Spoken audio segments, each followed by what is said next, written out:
Wrong. Councilman Smith, Chairman of the Public Safety Committee, joined by Council Members Perry, Council Member Zine, and Councilman Cardenas. We have a one-item agenda. Mr. Clerk, when you're ready. Okay. That's you, Joe. To the clerk. Morning, Council Members. John White, City Clerk. Item 1, communication from Councilmember Tony Cardenas relative to the final report of the Ad Hoc Committee on Gang Violence and Youth Development and analysis of the city's current approach to reducing gang violence and recommendations for improving public safety citywide. Thank you. Because this is Mr. Cardenas' body of work, I'm going to ask him to chair the meeting now, and will walk us through it.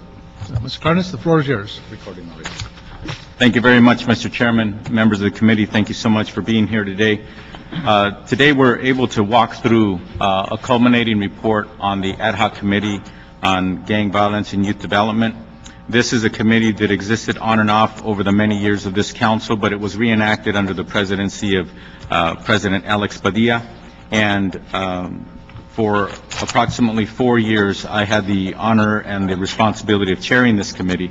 And then in this report, you're going to see some of the highlights of some of the major movements that have occurred through the actions of the committee and also the actions of the mayor's office and other partners in this whole endeavor, addressing the issue of gang violence and youth development in the city of Los Angeles. So we have a presentation we'll go through. Okay, let's go to the next page. Okay. The Ad Hoc Committee members were Janice Hahn, Jose Huizar, Ed Reyes, and Herb Wesson. I'd like to thank them for their diligence and their attendance in these many hundreds of hours of committee meetings spanning those 4 years. And also the Mayor's Office of Gang Violence and Youth Development. They've taken a much bigger role in this whole endeavor as we move these the process and also the programs under the purview of the Mayor's Office. I'd also like to thank Dr. Annalisa Enreal from USC, the winners on Saturday, and Dr. Georgia Leap from UCLA. They didn't win on Saturday.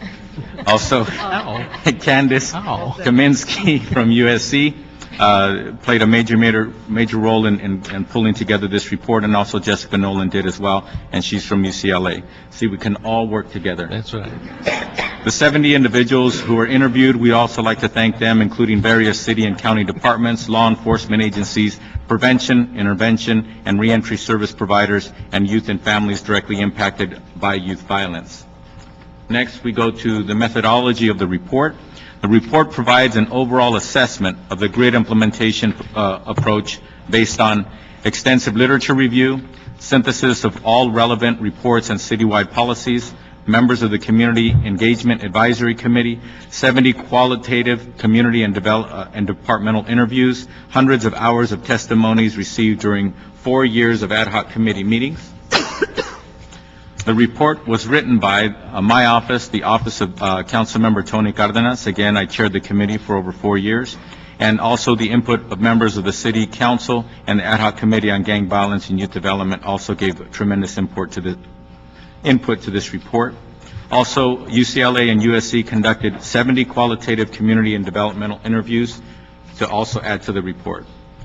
And the purpose of the report concludes over 4 years of ad hoc committee work by highlighting successes and challenges of the city's current gang violence reduction approach.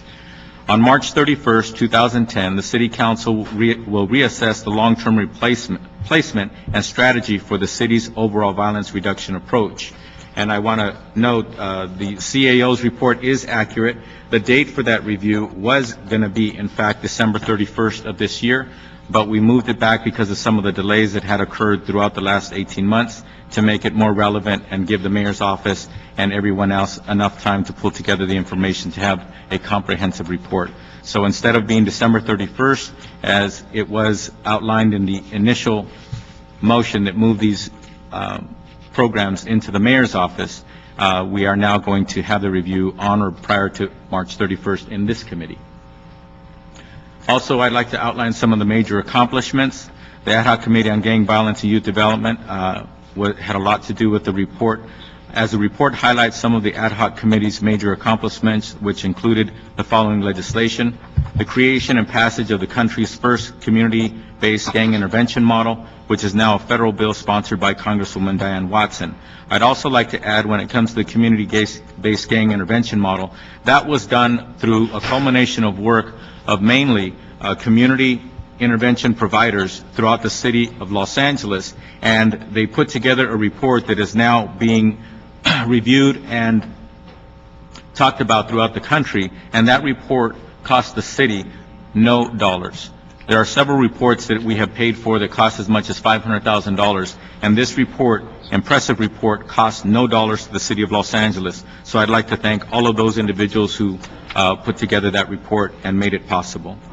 Also, the country's first gang injunction removal process was done through the committee and the members of the committee working with then city attorney Rocky Delgadillo. And in fact, to this day, there is at least one person that has been removed from the gang injunction list, and also there are a handful of people who are going through that list. And also, in all fairness, some people have applied for that list and they have been denied, yet at the same time, every person is explained to why they were denied, to give them the opportunity to look for hope if in fact they get their lives together and in fact they do qualify, they have the opportunity to do so in the future. Also, the first source hiring ordinance that provides meaningful youth employment alternatives for hard-to-place youth and adults. This is something that was, a lot of the hard work had come from the impetus and the efforts of Councilmember Reyes, who is also a member of the ad hoc committee as well. In addition to that, other major accomplishments are the citywide youth development reports. The ad hoc committee commissioned both the advancement project and the city controller's reports. Those are two of the reports that together exceeded $1 million. Some of that information was very relevant and very useful in helping us get to where we are today. Also, the increased community engagement. The ad hoc committee enacted citywide community-based advisory committees, also the Community Engagement Advisory Committee, and convened meetings throughout Los Angeles. We had, again, hundreds of hours of committee meetings of this ad hoc committee, and we tried to visit as many communities as felt they needed or requested us to have a community meeting in their community.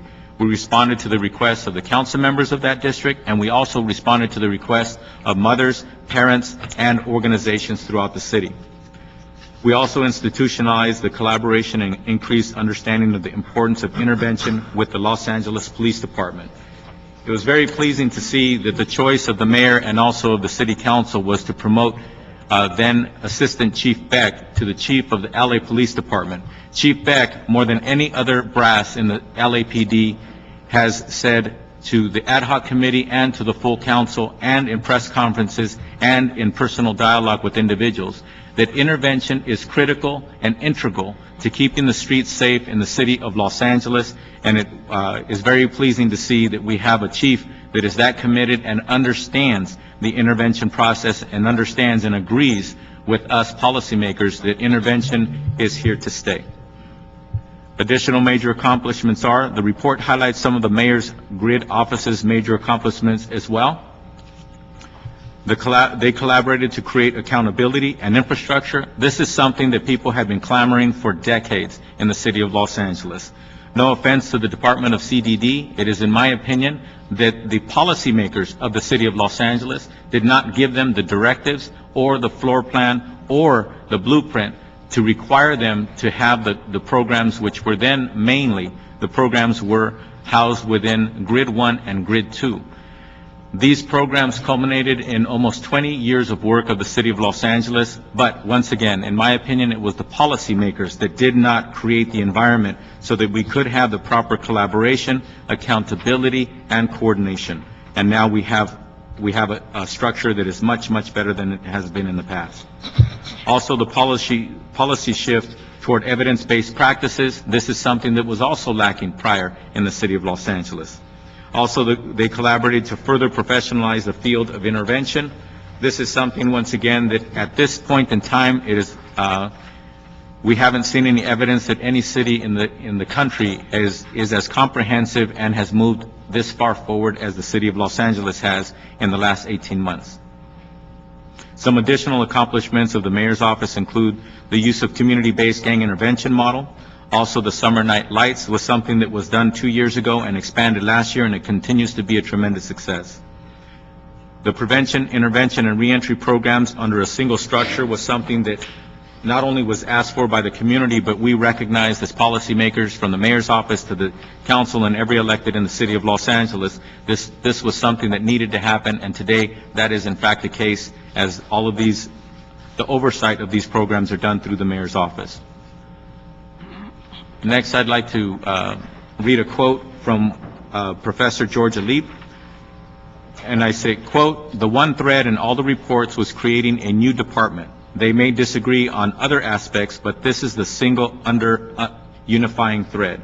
And again, this is from Professor Georgia Leap, and this is something that was quoted out of the Daily News.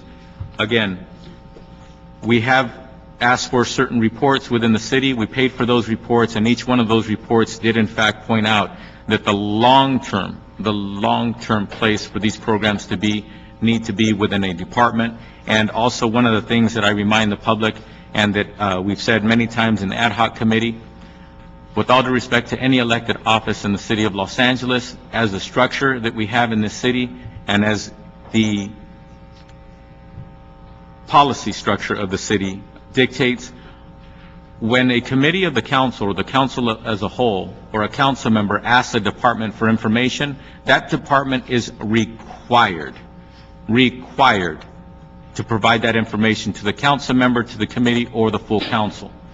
But with all due respect to any elected office in the city of Los Angeles, when the council asks for information about a program that is housed within an elected office, without prejudice to the current mayor's office, that office is not required to give that information. That office can only be requested to give that information. And as a policy body, it is not proper for this structure to continue as it is today. Once again, my compliments to the mayor's office and all of the wonderful work that they've done to culminate everything as we had asked, and they've done a wonderful job. Yet at the same time, it is in my opinion, and due to the reports that were provided to this city and paid for by this city, the common thread in those reports are that the long-term, once we get past this transition, the long-term solution should be to house it in a department. And I also want to point out, currently the mayor's office has over 30 bodies that are responsible for these programs, to oversee these programs with these third parties. And the fact of the matter is, it is in my opinion, and I look forward to the opportunity for us to outline in the future, should we move forward with providing a new structure and a department to house these and oversee these programs, I believe that it can and will happen in a cost-neutral fashion. Next slide, please. Okay, recommendations. Recommendation 1 in the report is to begin the transition process of all gang violence reduction services into an existing or newly formed city department. Currently, the GRID office selects the evaluation contractor. This oversight and evaluation should shift to the elected city controller, the CAO, and/or the CLA, who reports to both the mayor and the city council. So we would have holistic oversight in a future system. We need to begin discussions with the County Board of Supervisors, LAUSD, to develop an independent regional youth development commission that would create regional goals, objectives, and evaluations. The second recommendation is to increase and improve collaboration with LAUSD, LA County Juvenile Courts, and other local government agencies. We need to establish MOUs and/or other agreements with the County of Los Angeles, LAUSD, and the juvenile courts to ensure that regional collaboration is occurring and that services are provided across jurisdictional boundaries. We need to work with the County Probation Department and County Public Defender's Office to create confidentiality waivers, allowing juveniles to be referred to rehabilitative services and to safeguard the emerging field of intervention. The third recommendation is to increase and improve citywide collaboration. We need to develop a formal communication system between the GRID office, council offices, and all other city departments. We need to set up formal data sharing protocols and amend current city-funded service provider contracts to include MOUs between the contracted agencies to increase referrals and collaboration. The fourth recommendation is to increase and improve wraparound services. Develop a formal referral mechanism so the GRID office can begin tracking the number of successful referrals as well as placements into existing city programs and/or other community-based agencies. We need to monitor and track the mayor's office and CDD's collaboration to ensure that youth deemed at risk of joining gangs are provided with resources even if they do not pass the YSET tool. Also, we need to have citywide collaboration better than it is today. The fifth recommendation is to improve overall programmatic development and implementation of the Mayor's Gang Reduction and Youth Development Office. We need to amend the YSET to allow for more discretion to agencies and opportunities for youth to be served. We need to institutionalize the concept of the Summer Night Lights program into the Department of Recreation and Parks and expand that program to serve all needed communities. We also need to re-implement a citywide safe passage model. Ladies and gentlemen, the following challenges provide an opportunity for all of us, the Mayor's Office, the City Council, and the community to work together to reduce violence and increase peace in every neighborhood in Los Angeles. The structure of the GRID office. The accountability and transparency.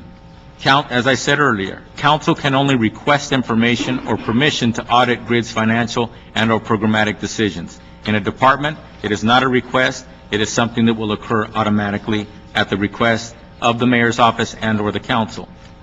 The political nature of the GRID, we need to implement more transparency. With all due respect to any elected office, we are never going to be able to have 100% transparency as long as programs like these are housed in any elected office. Any elected office. We have areas outside the GRID zones. We need to address violence outside of the GRID zones, and this is drastically reduced due to the limited resources. Today, the vast majority of the resources are focused on the GRID zones, and these GRID zones only make up a small percentage of the geographic area of Los Angeles that needs to be addressed. Also, when it comes to administration, there's difficulty in administering contracts and delay in reports. Sometimes we have some glitches or high turnover rates where it is today, and misunderstandings between the GRID and the CAO and contractors still occur. Today, we do, in fact, lack complete wraparound services, and this leads to countless individuals not getting services and missed opportunities to reduce violence every time those individuals are not provided services. We need to provide services that address root causes, such as unemployment, housing, economic distress, poverty, and other issues. We need to focus on reentry services all the way around. And we also need to recognize the overlap between domestic violence and gang violence. We need to provide gender-specific services on a grander scale. We also need better collaboration. The purpose and focus of the collaboration is in short of where it needs to be today, and the following entities need to work better together. The City Council offices, the city departments such as CDD, the contracted agencies under GRID, the Los Angeles Unified School District, all the county agencies that provide these kinds of services to our constituents in Los Angeles, including the probation department, and also we need to constantly engage the community members at every turn. The Youth Services Eligibility Tool. Prevention agencies use the YSET, which is the Youth Services Eligibility Tool, to determine which youth are most likely to join gangs and thus qualify for GRID prevention services. First of all, we need qualifications for services are too restrictive. Secondly, over-reliance on the tool and lack of discretion given to LAUSD and prevention agencies needs to be figured out and expanded. Third, almost half of all youth who have taken the YSET have not been provided services. It appears that the county is not going to utilize the YSET in their own violence reduction efforts as they're putting together their system at the county level. My office has been involved in the meetings that have been convened by the CEO, Bill Fujioka of the county, and that's where I've determined to make that statement that at this point in time it appears that the county will not be using the YSET as their tool to identify who will receive their services. This next slide talks about the evaluation design. First of all, the evaluation does not assess the effectiveness of the actual GRID office or other youth development programs provided by the city departments that serve at-risk youth. The grid zone boundaries will not be assessed for relevancy. Zones should be assessed to determine if they encompass a vast enough area of Los Angeles, such as hotspots, to address the needs of community residents living outside the zones. My last statement of this presentation is, today we have more accountability and transparency. And once again, I'd like to thank the Mayor's office for their tremendous work in bringing us where we are today.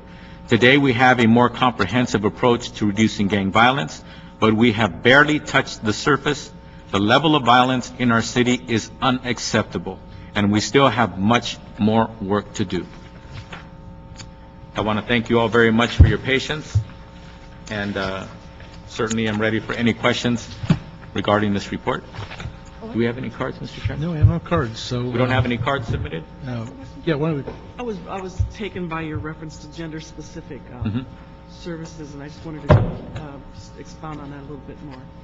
Well, there are many programs that actually provide gender-specific programs. And what gender-specific is a fancy way of saying both men and women, both boys and girls. And sometimes what happens is, in the development of some of these programs, it is not developed and or convened to address both. But many of the programs find themselves addressing both. And what we need to make sure that we do is that we have organizations and providers show us in writing how they address both, and the differences and how they're addressing those differences when they are addressing both. So with all due respect, my best way of describing it is many programs are in fact addressing both, but when it comes to women or girls, they tend to do it in a way that is more ad hoc than primary. And what we need to do is make sure that they do it as a primary focus and a primary purpose to make sure that they get equal support and they're able to take care of those nuances rather than just reacting to them. They need to be ready to act. Yeah, okay, got it. Thank you. Mr. Zine, you have any questions? Yeah, the report lists $1 million for contracted prevention agencies, $500,000 for intervention, and then it talks about the 39,000 gang members in Los Angeles, and that this is serving about 1.5 of the total gang member population. 1.5%, yes. 1.5% of the 39,000 gang members. Is that the city or the county? No, that's the city. Okay, so the funding, if we're looking at $1 million for the prevention agencies and 500,000 for the intervention, what will be the tally, the tab, to address our 39,000 gang members? Well, let me point something out. When you look at the rough number of 35,000 gang members within the city limits, They got 39,000. yeah, 39,000. Yes, 39,000. The fact of the matter is, all studies show, even the police department shows, that there's about 10% of those individuals that are committing 80% of the crime. They're involved in juvenile delinquency matters, where they're actually involved in the courts, they're having dealings with the police, etc. So when you look at that, then you're looking at closer to about 8,000 individuals that we need to focus on and make sure that we address them hopefully first. So the fact of the matter is, I don't think we're ever going to be at a point where we can address all 39,000, but the fact of the matter is the root of the vast majority of the problems are coming from about 10% of those, less than 10% of those individuals. So therefore, when you look at it on an extrapolation basis, you're looking at, if we're addressing about 1.5%, we're probably at about anywhere between 15 to 20% of addressing the core individuals that we need to address. So the cost, has it been estimated what it would cost if we were to... Well, one of the reports by the Advancement Project talked about a couple of $2 billion, I think, that we need to infuse into these programs. I don't think that is realistic. I don't think that's even necessary. The fact of the matter is, right now, we're infusing direct dollars from the city of Los Angeles around about $25 million.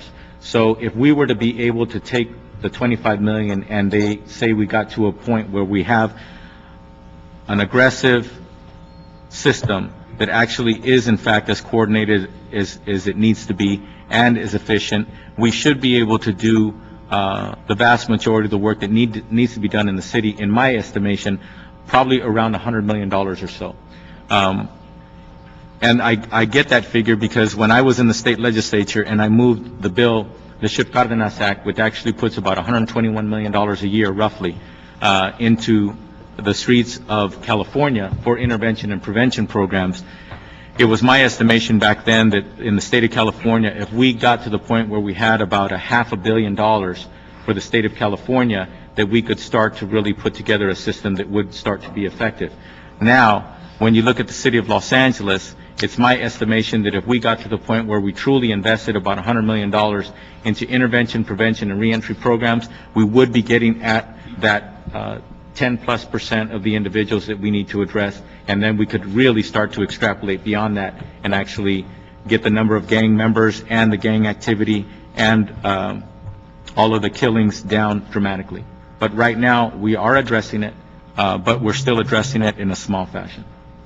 And the number of personnel you say that are assigned to the mayor's office for this program is 30 what? Right now, it's my understanding, with speaking to Guillermo Cespedes, they're at about maybe 30 to 32 full-time individuals that are working within the mayor's office to oversee these programs. And one thing that I need everybody to understand, most of the members of this committee were not members of the ad hoc committee. It was made very clear, and it was understood, and the mayor's office does understand, that the mayor's office is not involved in direct contact, direct service providing to the individual out on the street. What their job in the mayor's office is to oversee the programs and the process. So, for example, the mayor's office does not have a gang interventionist. The mayor's office does not have one prevention person. They are many people who've been involved in that world prior to, but now that they're working for the mayor's office, their job is to administer. Their job is not to give direct services to the community. So they then dole out the contract? Correct. They have third-party contractors and/or city departments that are providing the work. Then who does the auditing or the monitoring of those contracts? The auditing and monitoring of those contracts are done through a third party that the mayor's office hires. So we've got bureaucracy involved. And if we could reduce the bureaucracy, would we be more effective and more dollars going into the programs to address the problem? But that's a great question, Councilmember Zine.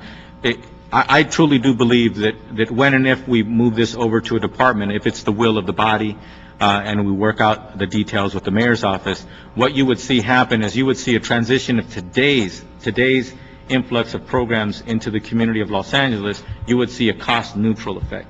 I believe that with 30-some bodies, we could actually perhaps move as far as double the amount of programs and still have about the same amount of oversight when it comes to taxpayer dollars paying for oversight. So right now, I believe that we have a very comfortable place that we can actually say that the city knows what's going on the streets when it comes to the implementation of those dollars. With all due respect to the CDD, I believe that CDD did not have that semblance of understanding of the dollars that they were putting out on the street yesterday. And I know a lot of the programs worked with the police department, soon to be deputy chief, current commander. Gann is here. Are we going to interview him on some of these questions? Sure. We're welcoming people to give their perspective of where we stand today, or anything that they'd like to comment on the report, whether something was either a misnomer or whether it's consistent or not. The police department is extremely involved in this effort, obviously from a suppression vantage point. But one of the things that our LAPD has done, perhaps more than any other police department that we're aware of in the country, is that they have in fact been willing to engage with intervention and prevention and reentry programs at request, and also with them articulating not only to within the brass, but also to the street officers as well. And you're in charge citywide of gang intervention or gang suppression? Well, of gang issues citywide, and pushing down the policy of the department and the wishes of the chief of police. So I've had the opportunity to review the report over the weekend, the long weekend, and I'd like to thank Councilman Cardenas for all the work that went into this.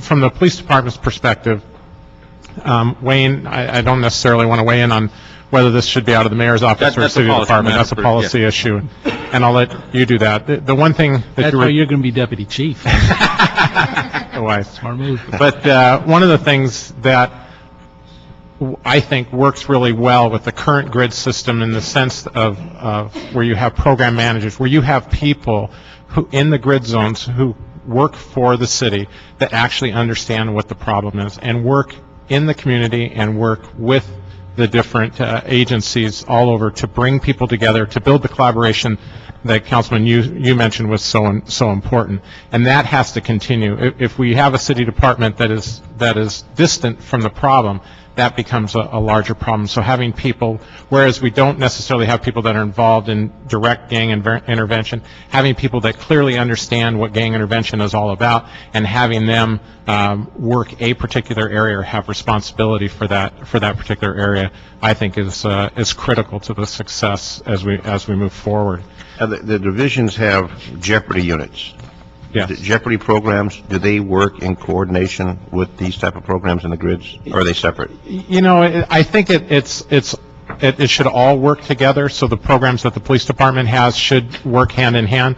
That's a prevention program, that's not an intervention piece. That prevention program is important. I think one of the problems as a police department, we always thought that in growing up with the police department that we should be the problem solvers, and we don't have the ability to do that. I mean, we have a variety of programs, whether it's boot camp or explorers or other type of programs that contribute, but clearly the problem is much larger than that. So I think our programs should be a resource for people and resource on the preventions.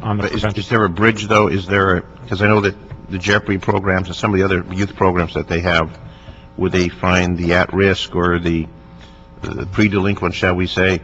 Is there any connection or any bridge between that and any of the programs that have been described, or are they all separate islands? Or are they intertwined at all? A referral, a reference? Currently, they're all separate. There needs to be a bridge. I think that would be much more effective. Because Jeopardy is coordinated by the police department. Yes. And the Explorers program is coordinated by the police department. Yes. Both involving youth. Yes. And if that was a part of the overall program, someone who may be at risk could get into one of the Jeopardy or the PALs or some of the other programs that the police department sponsors to bridge together back and forth, because maybe that referral could help some of them instead of being isolated where people aren't aware that they exist.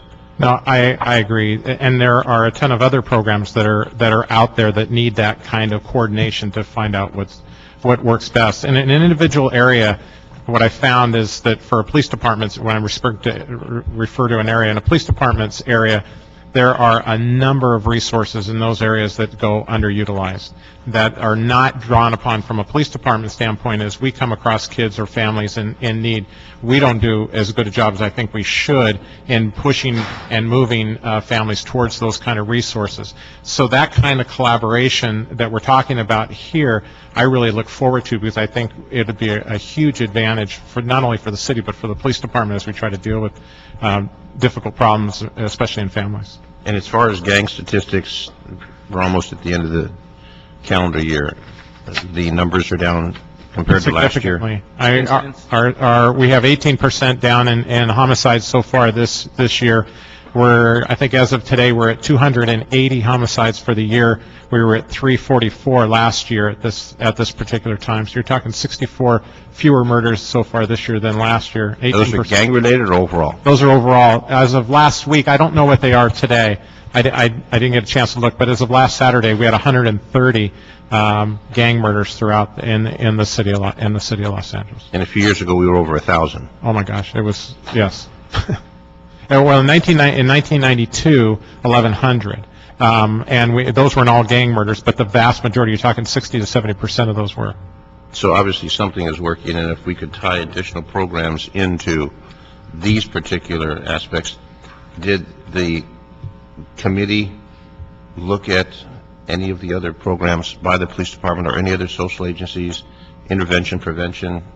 Yes, the ad hoc committee did in fact have countless hours of presentations from LAPD directly. And matter of fact, Chief Beck probably came many more times than he cared to, but he was, I just want to put on the record, he was very patient, and his His presentations were very deliberate and very informative as well. Well, he So made they- chief, so he must have done something right. No, he did, he really did a great job, and I kind of say tongue-in-cheek, many more hours than he cared to, but the fact of the matter is, the one thing that I did appreciate about LAPD and the many departments that did report to the ad hoc committee, and remember, it was an ad hoc committee, it was not even a standing committee, but everybody paid the ad hoc committee the proper respect of responding to the questions, of bringing information, and also being honest with us about what the real issues are.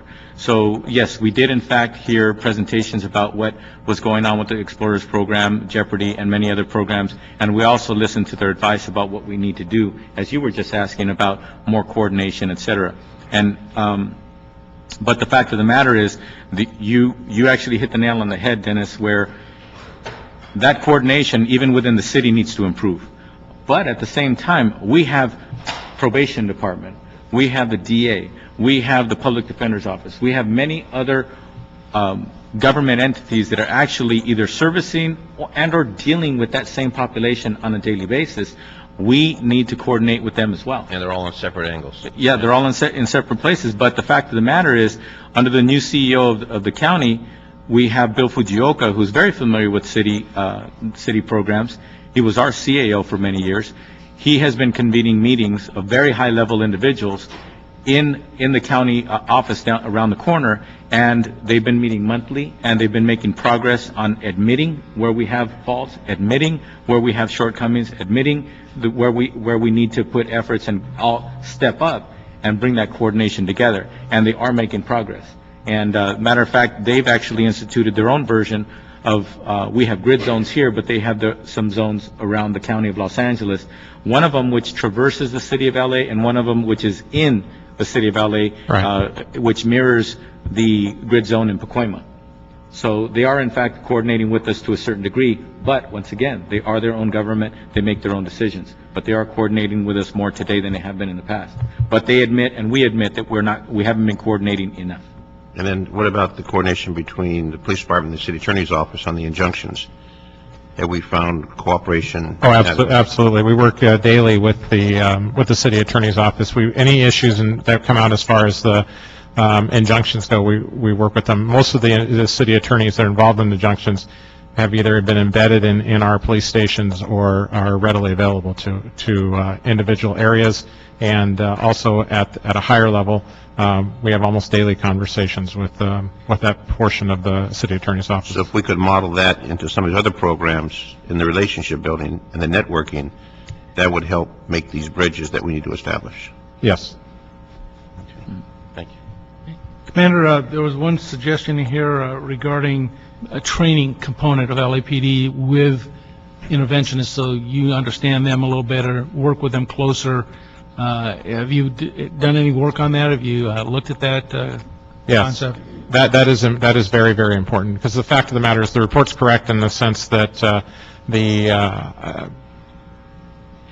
the upper management of the police department understands the value of gang intervention. And when I'm talking about hardcore gang intervention, I'm talking strictly about reducing the next retaliatory shooting, reducing gang violence.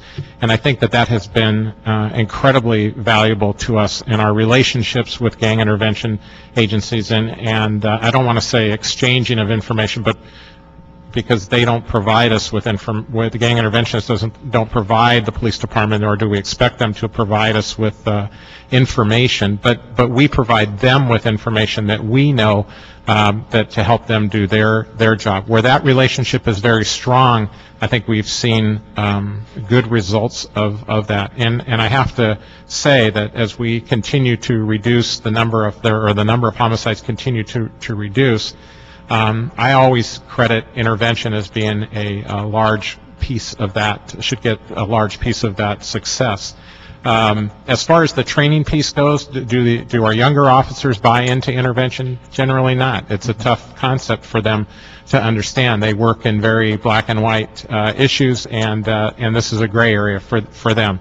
As far as pushing down the training, Chief Beck, when he was at South Bureau, for example, we began a series of training with young officers, 70 to 100 at a time, pushing them through and trying to get them to understand what gang intervention was all about. Akil Bashir is here today. He was a part of that training for us. We've joined into a joint training with the Los Angeles County Sheriff's Office.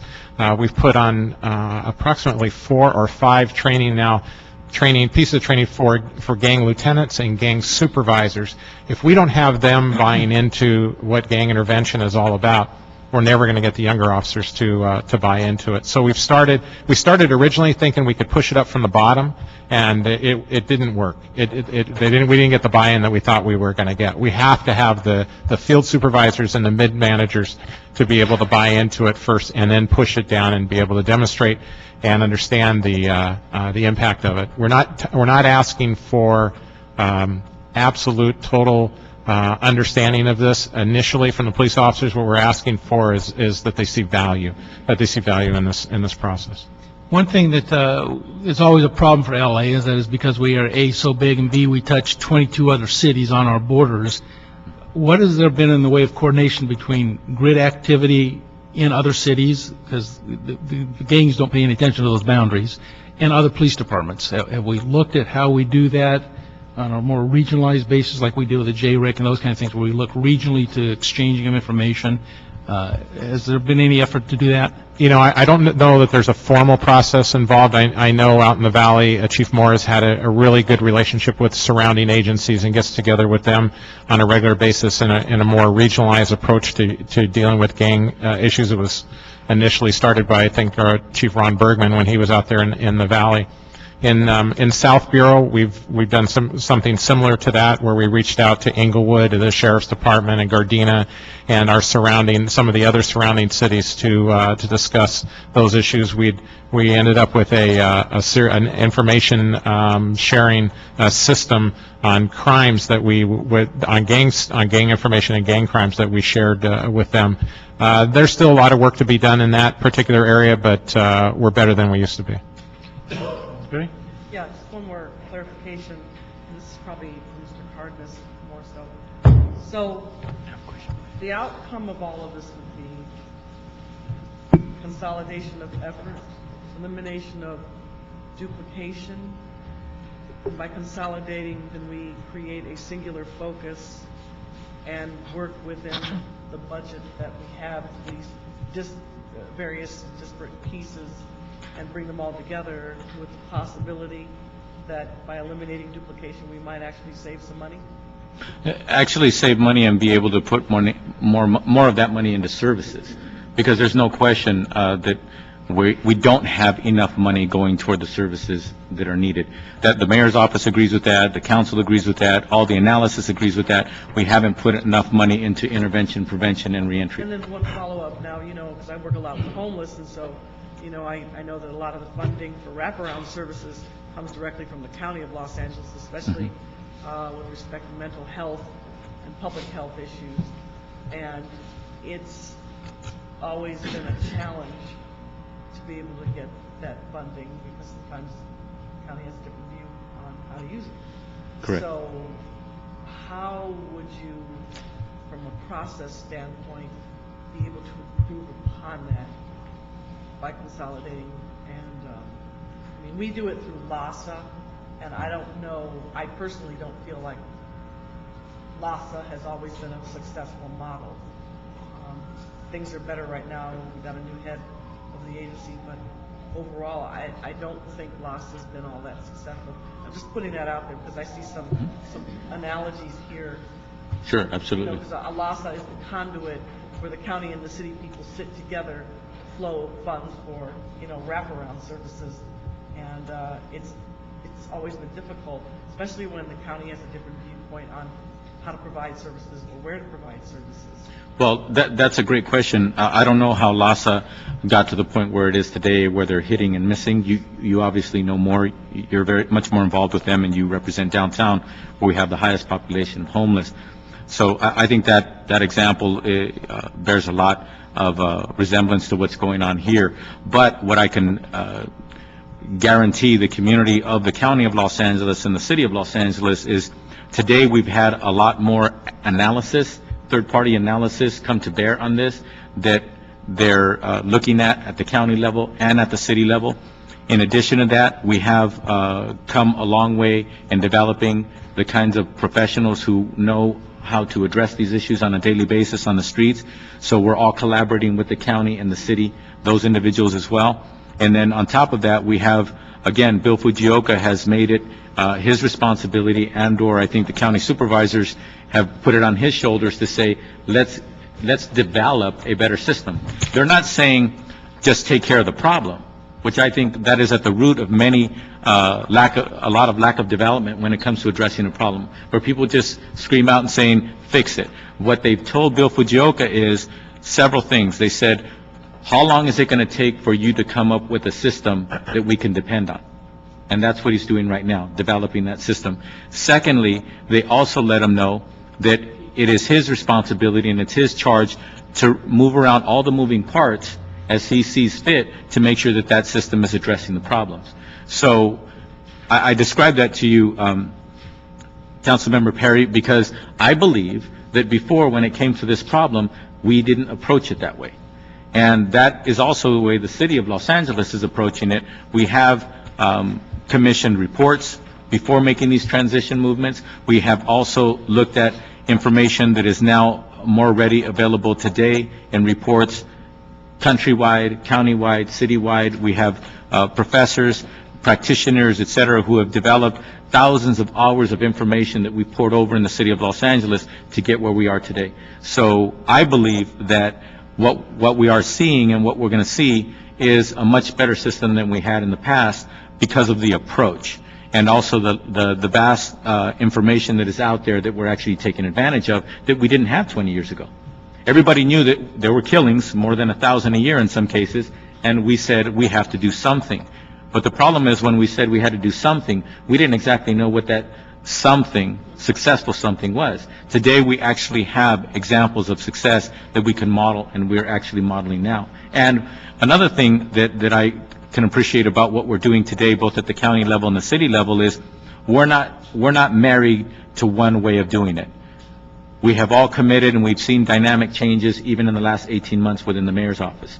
So I think today we're better ready and honest with each other to realize that it's not about egos, it's not about this program or that, it's about addressing the issues and improving upon the results. And so that's what we see today. But it's Commander Gannon, or? Yes. Okay. When's the upgrade?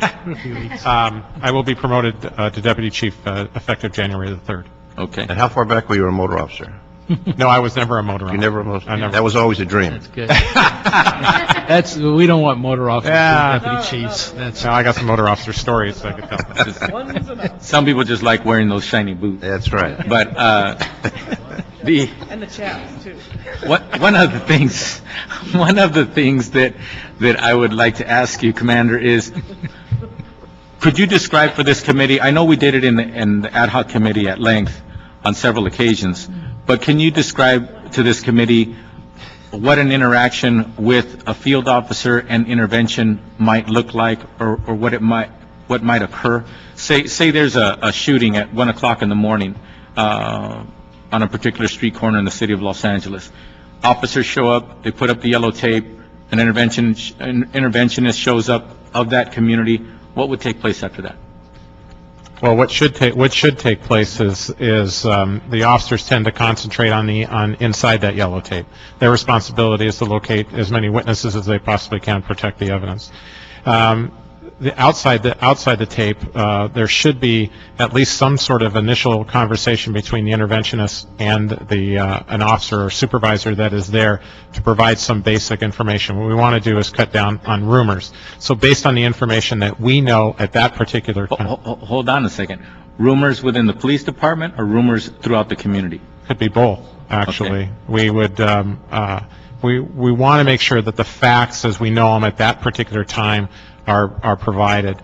As you know, or I'm sure you do know, that at a crime scene, that yellow tape acts as almost an invisible force field. I mean, there's nothing that is generally shared outside that particular tape. I think the difference nowadays, and as we move forward, it should continue, is that there's more communication with individuals that are outside that tape to let them know what we know as far as what's going on. At that particular point, when I've seen successful intervention working, those interventionists that show up there begin to work the crowd, and they begin to work people that are there. They get a sense for what's going on in that particular neighborhood, what's going on as far as what people are thinking. They provide information, and they go about doing their particular business. If they're doing their job extremely well, they can cooler heads will prevail. They can calm people down. They can essentially, what I've seen them be very successful doing is ensuring that the next there is not a retaliatory shooting, that people relax for a few minutes, take a breath. If that allows us to do our job, if we don't have to worry about 10 retaliatory shootings, which is not unusual in certain parts of the city, then we can account for that particular incident that brought us all together there. Probably in most instances solve that relatively quickly and then hold people responsible, which then tends to help calm anger and all the other things that tend to lead to retaliatory shootings. So it's kind of a marriage of functions in that regard. We went from initially 4 or 5 years ago, when I was in 77th Street area as a captain, to meeting with gang intervention people in the basement of a church, and don't want to be seen in uniform because we wouldn't be able to talk. To if you go down into Watts right now and there's a particular shooting, you will see a group of either interventionists and community people gathered together with the police off to the side, strategizing over what needs to be accomplished. Full view of the public. In full view of the public, with absolutely any worry of retaliation or retribution because of being a snitch or cooperating or doing those types of things. That's where we need to get to. That's where we need to go. So basically, what you've described, there's a crime scene, and you have community members, interventionists, and uniformed officers off to the side of a crime scene, actually talking with each other in full view of the public. And some people might think I'm being tongue-in-cheek, but I'm being as serious as I could be.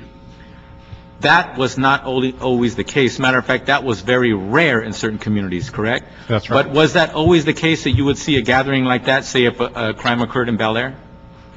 No. No. What do you mean? Where you have a crime occurred, you have a police talking to witnesses and or community members right there at the scene. In Bel Air, for example, it's always the case, if somebody has something to say or share, they talk with the police in open view of the public, right? They're more inclined to, yes. Yeah, I'm not saying automatically, but it's Right. not a surprise to see that if a crime occurs in Bel Air. But for a long time, it was a surprise to see that if the crime occurred in one of our toughest, roughest neighborhoods in the city, correct? That's correct. And what you're telling me today, in some of our toughest, roughest neighborhoods in the city, you actually see that now. That's correct. And when you see that, when, say you happen to witness that as a commander, what goes through your mind as far as, is that good, is that bad? Do you feel as though there is going to be a higher likelihood of success around that crime?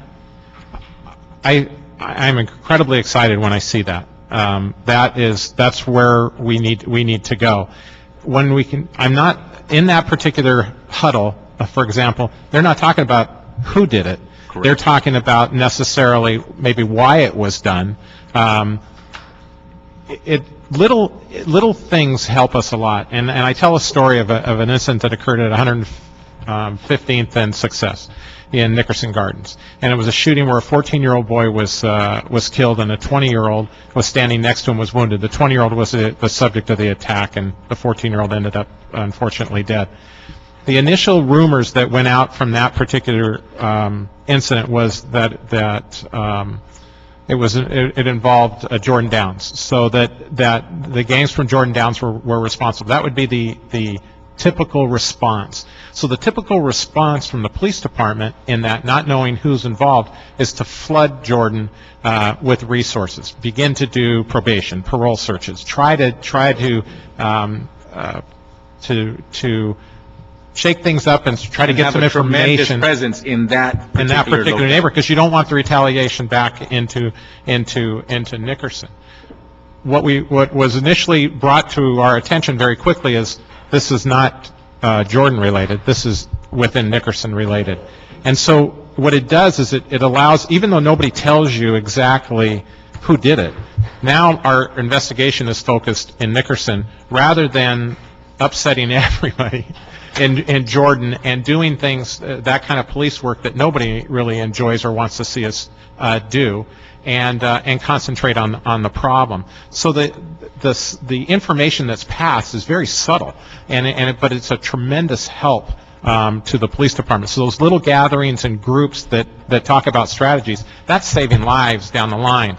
Where at the same time, there might be bits and pieces of information that allow you to concentrate your investigation where it belongs, so that you can hold people responsible. Now, is it possible that one particular incident of violence, like a shooting, is it possible, or has it been seen in the city of Los Angeles, where subsequent to that, without the right kind of intervention and police work, you can actually have 5, 10, maybe even 15 shootings subsequent to that seem to have a root to that one incident? Yes. And about 4.5 years ago, as a captain at 77th on a Friday afternoon, we had a shooting at Manchester in Vermont. It was at in the alley next to Continuation School. That particular shooting, which involved a Hoover gang member, spurred a number of retaliatory shootings that kind of fed on each other across the particular area. Between 12 o'clock in the afternoon and 4 in the afternoon, we had 20 different shooting incidents that occurred in 77th Street area. That's only 10 square miles. Service population of about 250,000 people. To knock that down, we brought in over 200 officers on that particular evening, because later on that evening we're going to have a football game between Dorsey and Crenshaw. We couldn't. That's what kind of got me personally in an effort to try to understand gang intervention better, and to see who was providing services in South Los Angeles, more involved in this whole process. But I've definitely seen retaliatory shootings just take off. Many of those shootings in those 20 weren't even related to the initial shooting.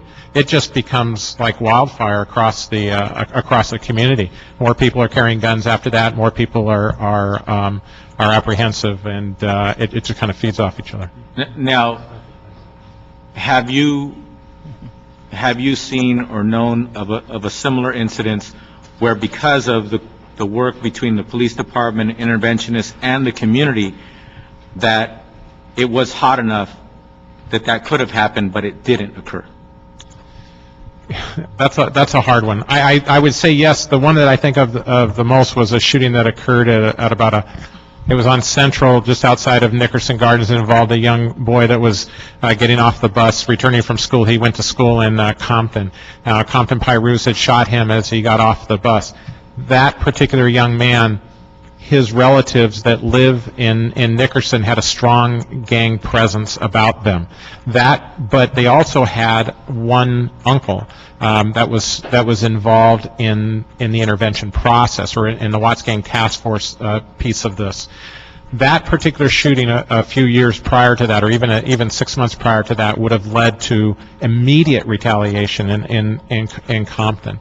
There wasn't one retaliatory shooting, and within a matter of 12 hours, the suspect in that particular case was in custody, and there was absolutely no retaliatory shootings. But that's one incident, but there's many, many more. But there's no, are you telling this committee that there's no question that the connections and the presence of some intervention work in that community, and or individuals who are involved in intervention work in that community, that there's no question that contributed to the fact that, thank God, there were no retaliatory shootings after that incident. Absolutely. One other story, there was a shooting that took place in Wilmington, and this was a gang interventionist that told me the story, and I believe it. He was standing at the edge of the crime scene with the tape, and behind him were a number of Wilmington gang members that were very upset because their friend had been killed. And they were agitated and they were chipping. One of the officers went over and told them to get out of there, to leave. The gang interventionist that was standing with them and trying to work with them pulled the officer off to the side and said, "Do you want him here, or do you want him out taking a pot shot at somebody?"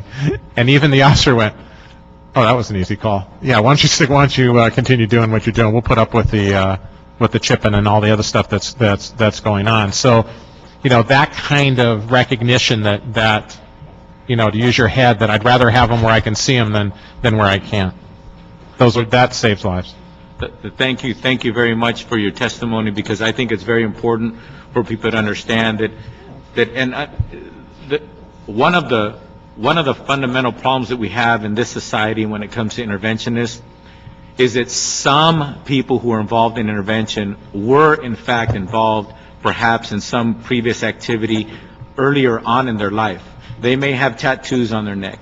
They may look mean. They may look like somebody that you wouldn't invite to dinner or what have you. But the bottom line is this: a true interventionist, Commander Gannon, is somebody who is committed to that intervention work today and that is not having a dual lifestyle, correct? That's what a true interventionist is. That's correct.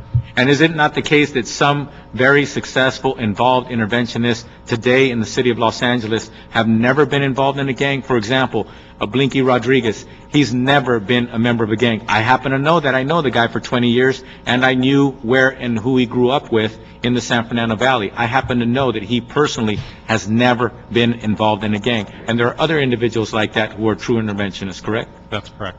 Okay. Thank you. Thank you, Commander. We have a couple of requests for speakers, public speakers. I have Akil Bashir come up, and also Sheelan Joseph. You marked general comments. I presume this is on this item, not general comments. Is that correct? You're on this item, not general comments? Yes. Yeah. Okay.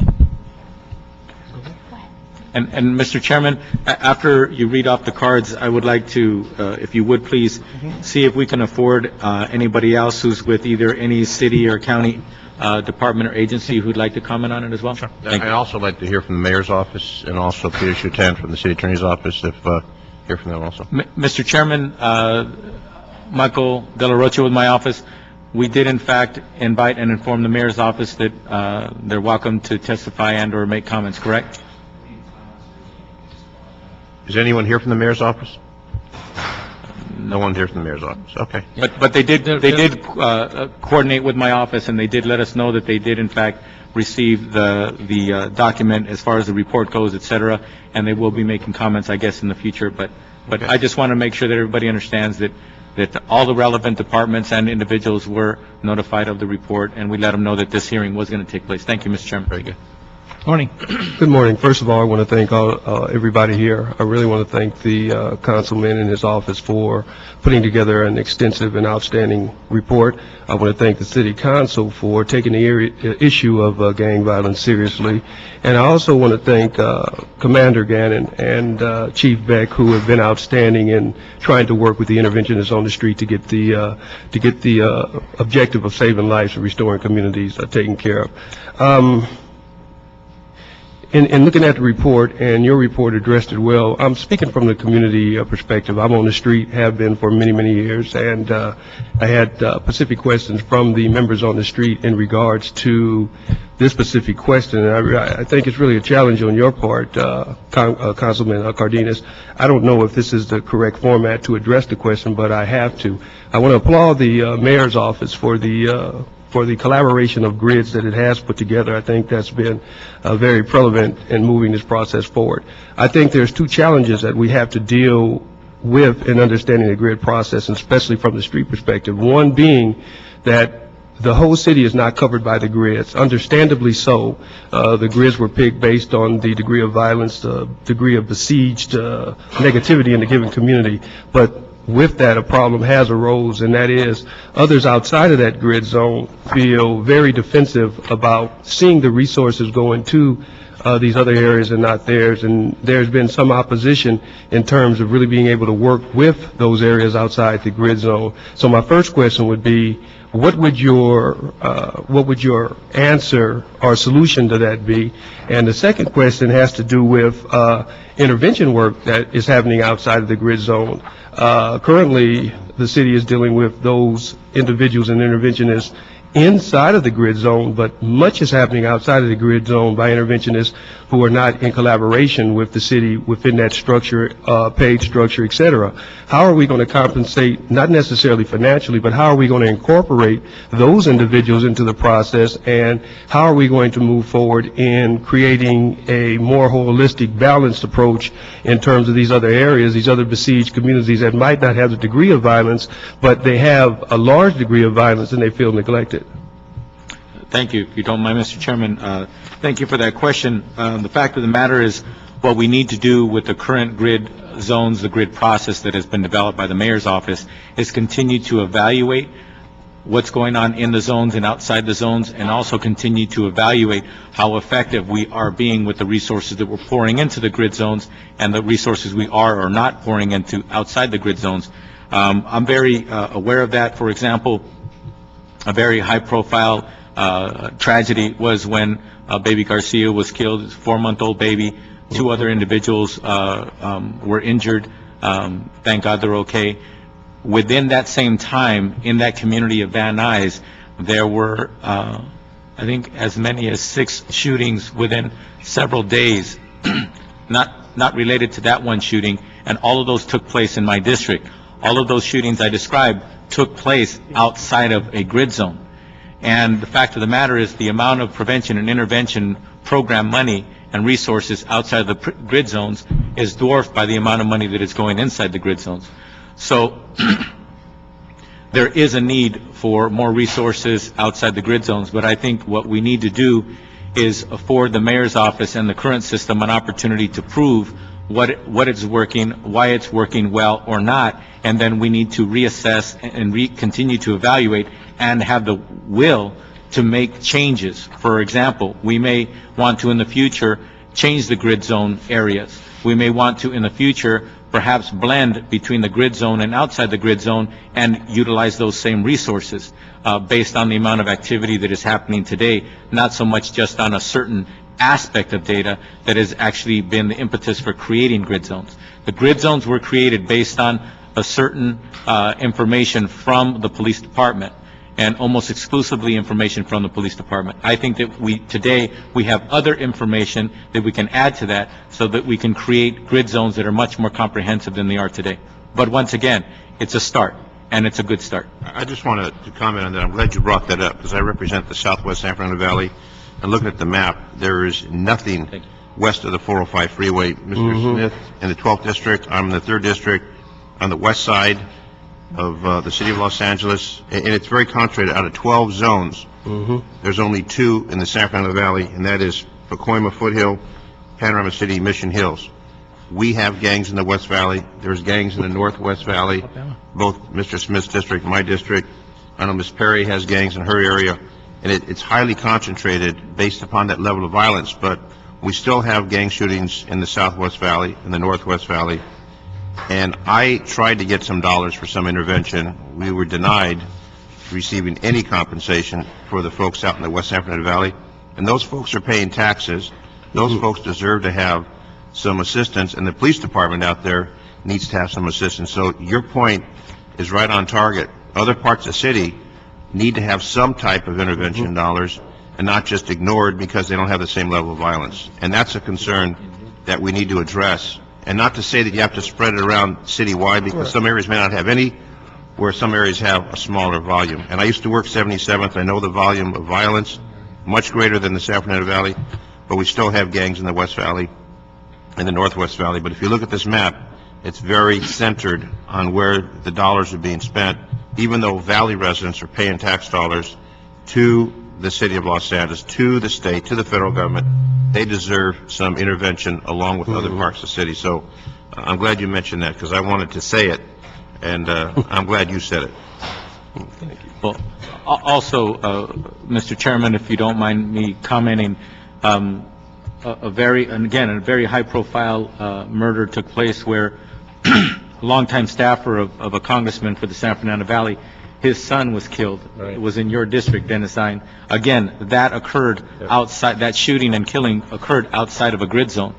Again, this is not an attack on the grid zone. This is just to remind all of us that the amount of resources that we've been able to dedicate today are dwarfed by the amount of the problem. In addition to that, that's why we need to continue to be flexible in understanding the reality and addressing it as best we can, rather than sticking to one particular way of doing business and thinking that that has to be the only way. And I just want to compliment Chief Moore from the Valley.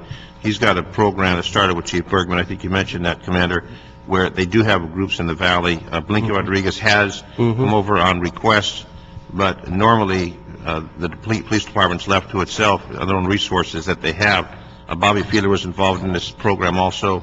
Mr. Smith and I both supported it, but we're really dwarfed in what we have as resources compared to other parts of the city, where again they have much greater level of violence. But a murder is a murder, no matter where it occurs in the city of Los Angeles. Well, I know my time is up, but I mean, we all, the realization is the city has dwindling funds. And this is definitely not an attack on the mayor's office, but there has to be some type of comprehensive system put in place without funds being there that we can create some type of mechanism, system in those given areas. So. Well, I tried to get money for the YMCA to have some intervention programs, what the Y was willing to support with some contribution, and we were just denied, and that's the problem, is we need to use some of those resources. Mr. Smith has a YMCA in his district. I've got one. Mr. Cardenas has one, and they're more than happy to help reach out, but they have to have some compensation for that on the intervention programs. Yeah, thank you very much, Mr. Chair. Thank you for your service. Ms. Joseph. Thank you. Thank you very much for the opportunity to address the committee, and thank you, Councilman Cardenas, for the opportunity to have done so much work on the ad hoc committee with your office. My name is Shalon Joseph. I'm an attorney with the Los Angeles County Public Defender's Office. I specialize in juvenile defense. The one thing I did want to stress about the report is the idea of collaboration amongst agencies and also amongst county and city agencies.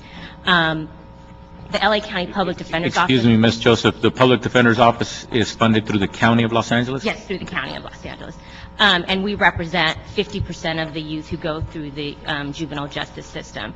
But the one thing that we know from representing these youth is that they are all touched by different systems throughout the city and throughout the county. And without collaboration, these young people don't know how to navigate complicated systems. They're often operating in silos.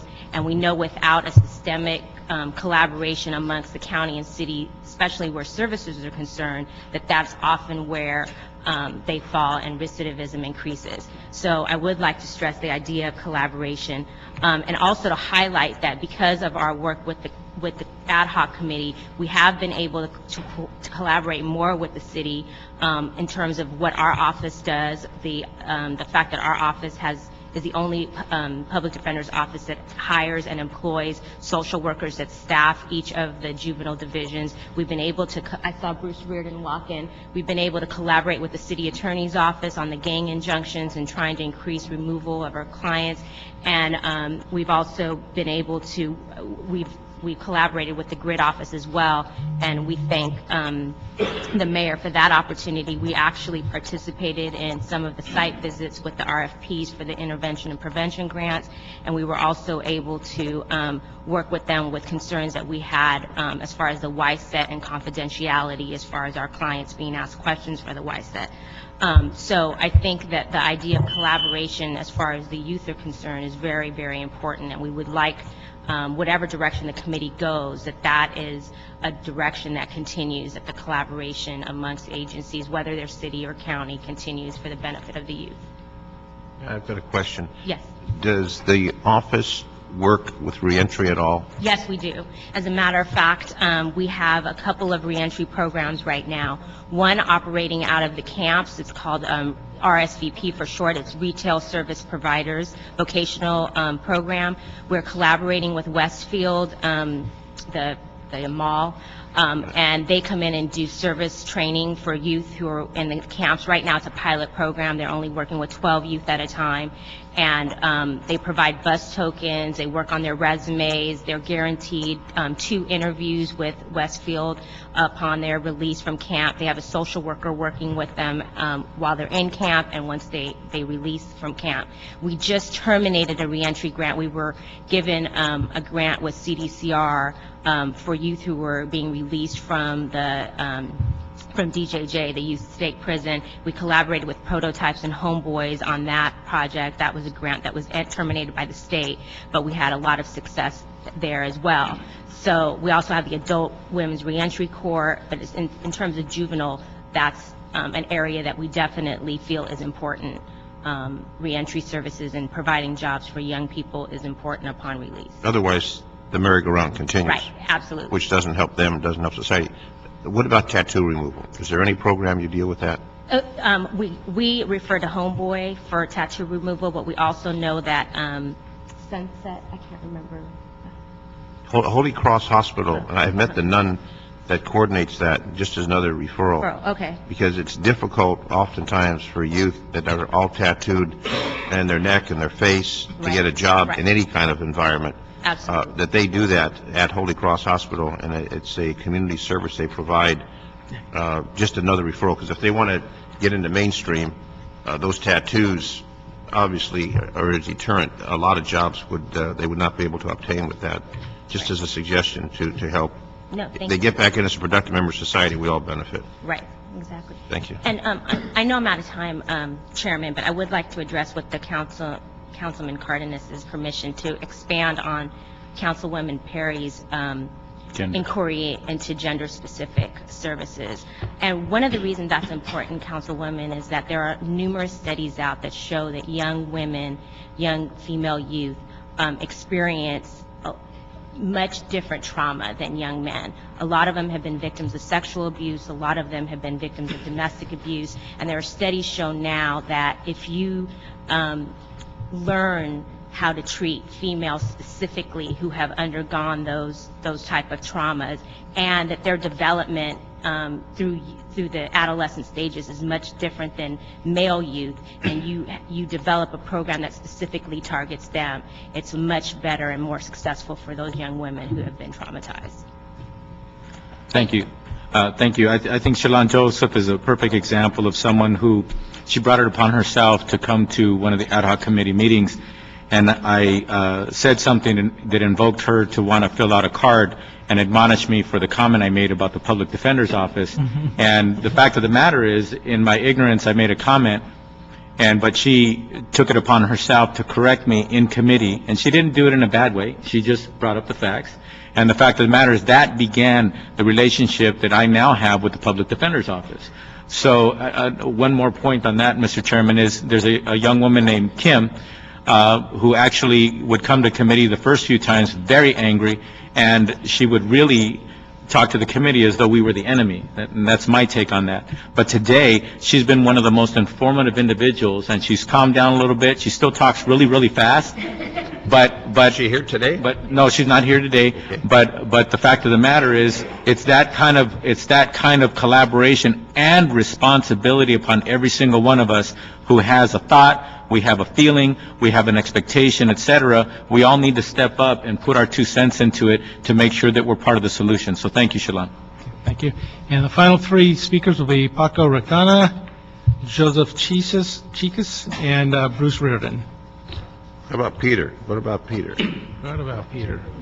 Peter's the boss man. What does he know? Delegation.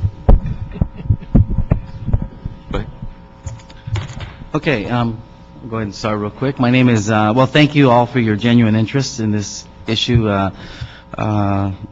Cardenas and the rest of the folks here. So I'm just going to share a little bit about my views. I think this is a critical time regarding these issues. I'm a mental health practitioner, and I'm a licensed practitioner, social worker, and I've been in the field for over 20 years. So I've done direct service, and now I'm a director of an outpatient center in South LA. It's called LHL Guidance Clinic. But I want to just preface the part about providing mental health services.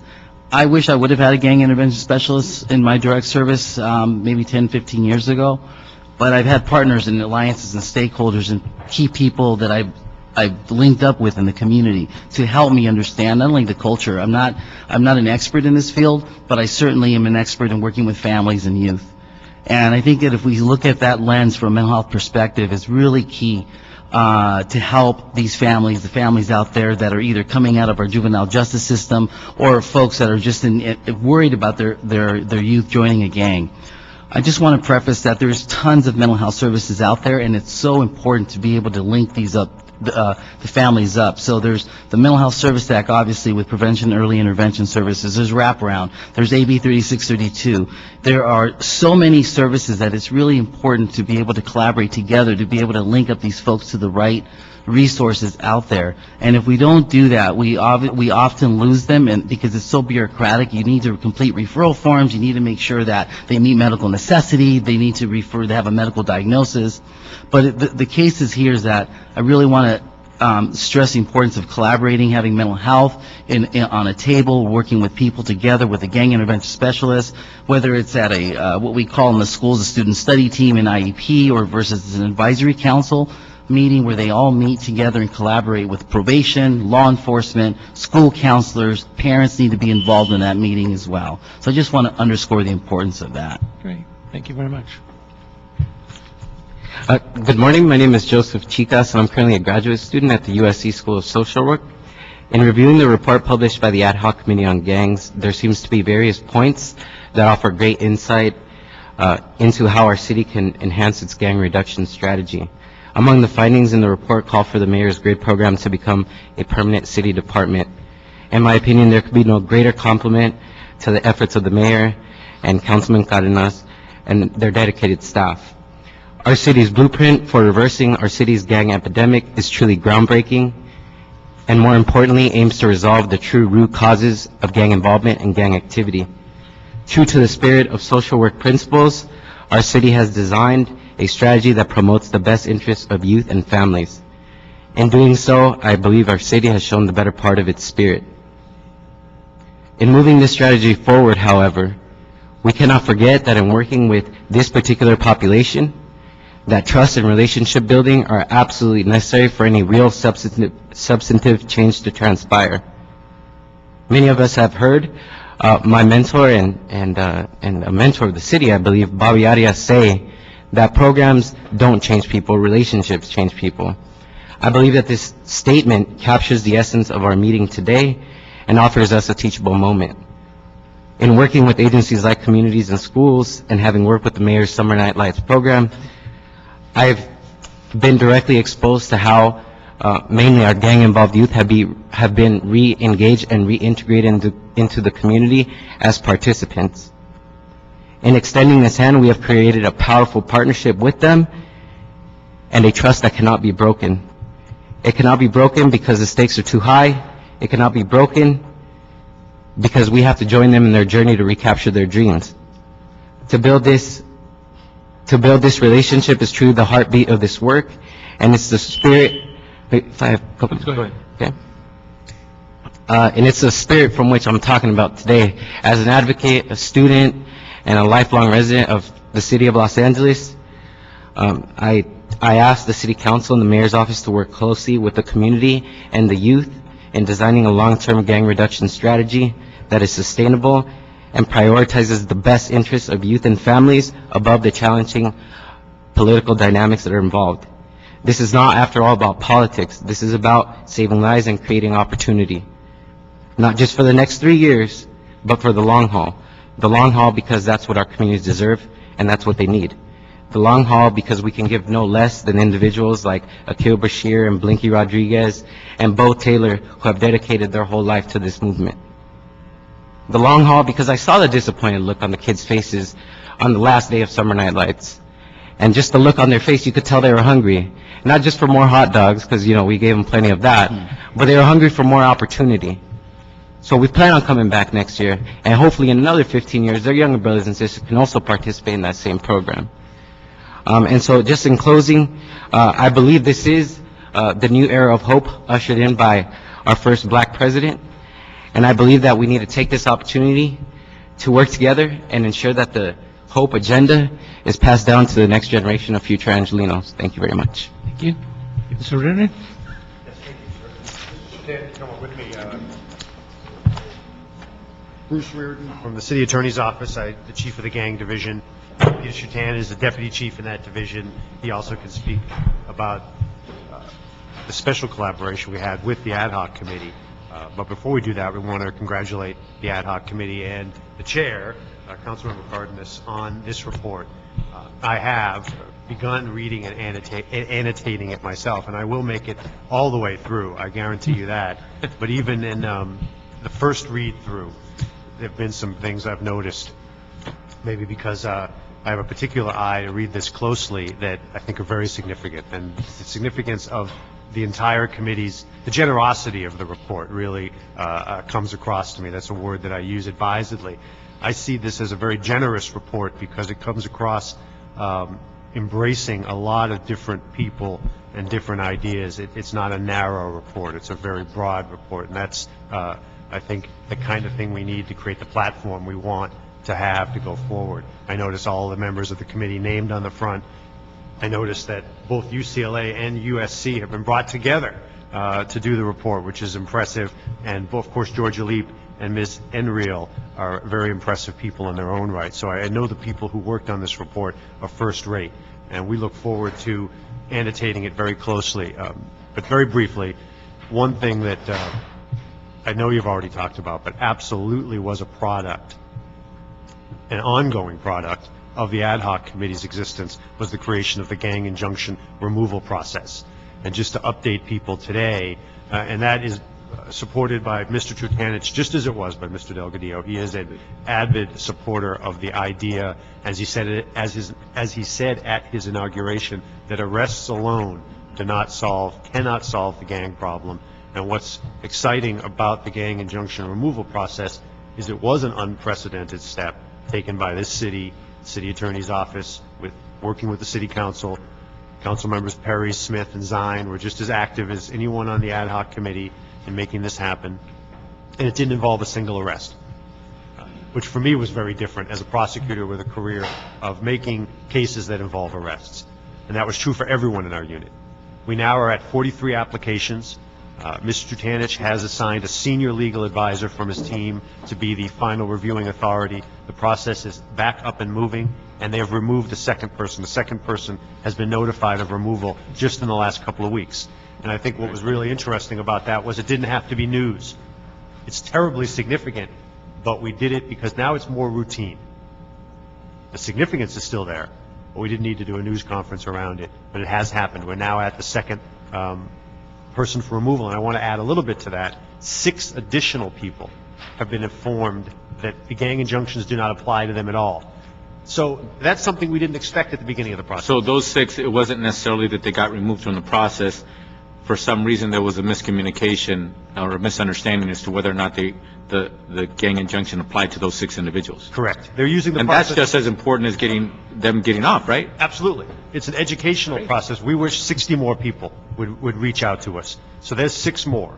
Now we also have a group of several persons who we're calling reapply or deferred decision, because they need to take certain steps in the next 6 to 9 months or a year. Maybe it's closing out a probation that's open, for example.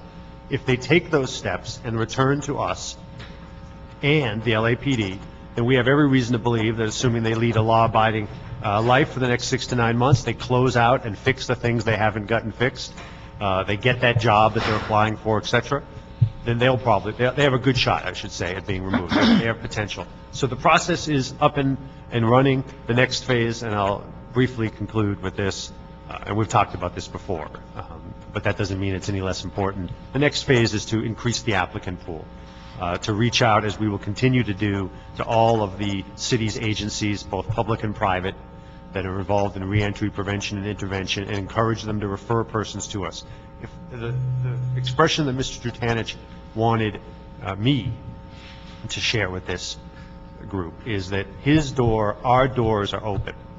The process is real. It's not a gimmick.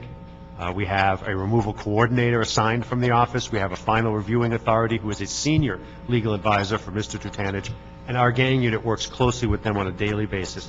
The process is real. Anyone who makes an application will have their application processed and has a chance to either be removed, to be declined for removal, but then to be given direction at how they can get back to us and have the removal be successful at a later date. How many in the system? In the system now, I believe pending, there are currently between 12 and 15 pending. No. How many individual names? On gang injunction.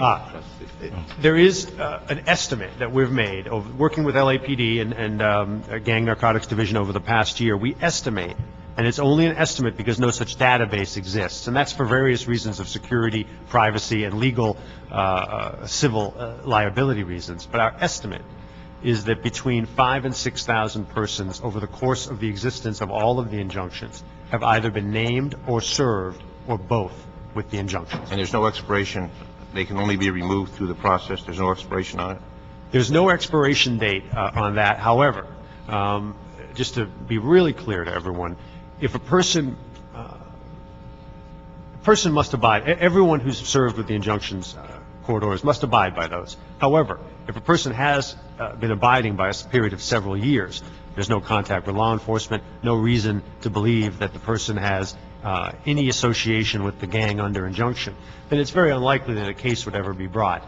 That said, that would be the perfect person for removal. They can always go to court and seek an opt-out, but that process has turned out to be so cumbersome, and this part was really important. That's a public process, and some people have made it clear they do not want to go through a public process. So we created a formal, confidential, internal process. And I'd like to add one thing, if I may, sir, because your question, I think, also presupposes a question you probably get a lot.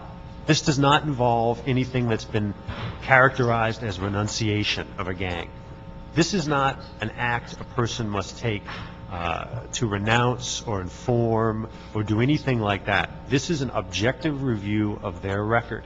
And if they've created the positive paper trail to balance off that negative paper trail that existed that caused the person to get served in the first place, then they have a legitimate shot at removal. They'll get a very fair review from Mr. Livesey at Mr. Tanich's office. And there's no purging. It will stay indefinitely if it doesn't purge after a certain period of time. It doesn't purge because there is no database to purge. The service is kept by the LAPD. They have their service records in each division. Very important to point out, that's only service of the injunction, which is simply, although I know it's in some cases can be quite restrictive for people, it's simply advisement that you must abide by the terms of this court order. And that's maintained by the specific police division, no central index linking. In other words, if it's out in 77th or West Valley or Mission, that division maintains that. That is my understanding. I mean, Chief Cannon could speak to that more closely, but we talk all the time, and I'm fairly certain that there is no central database. And again, I say some of the reasons for the lack of creating a central database involve legal restrictions on the LAPD, various court orders that go back many years that enjoin them, particularly when the consent decree existed, for the many years it existed, from creating any kind of internal database without court approval. I know the city attorney is moving forward on a system on taggers, have injunctions imposed upon taggers that are tagging in the city of Los Angeles. That is under review, under investigation, yes. It's interesting. I heard on the news that in Fresno, over the Thanksgiving holiday, 12 tagger individuals were shot. There was a shootout between two tagging crews.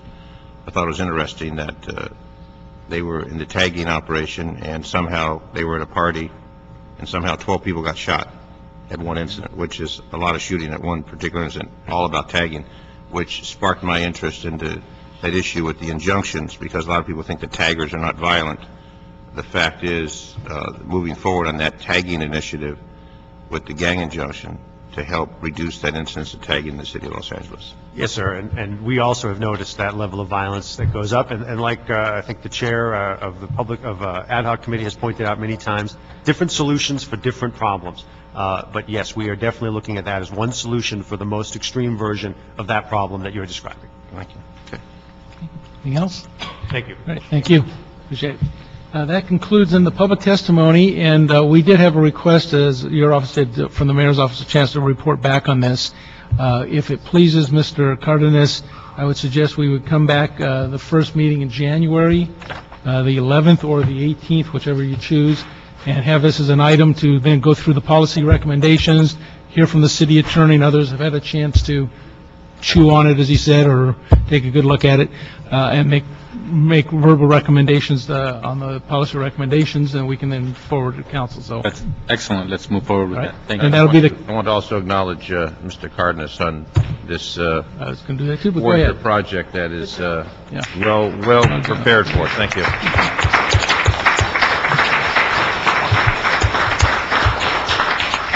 Also, Mr. Chairman, the collaboration and the understandings between the City of Los Angeles and the county are very important, and I feel very good about the fact that we are working more coordinated than ever before. For example, the name of the next chief probation officer of the largest county in the country, our LA County, that name is probably due to come out sometime in the next couple of weeks or so. So that person has a lot to do with all of this, because they certainly have a lot of involvement with that community and those individuals and those families. So it's really important this collaboration has been coming about, and that we are working together, because the picking of that individual is very important to the lives of the people of Los Angeles as well. Thank you. Thank you, and collaboration happens because leaders stand up and say, let's make sure we talk together, so thank you for that. That concludes the meeting for today then, ladies and gentlemen. We will be back next week. We only have 2 more meetings to the end of the year, correct? 1 or 2? 2. All right. All those meetings.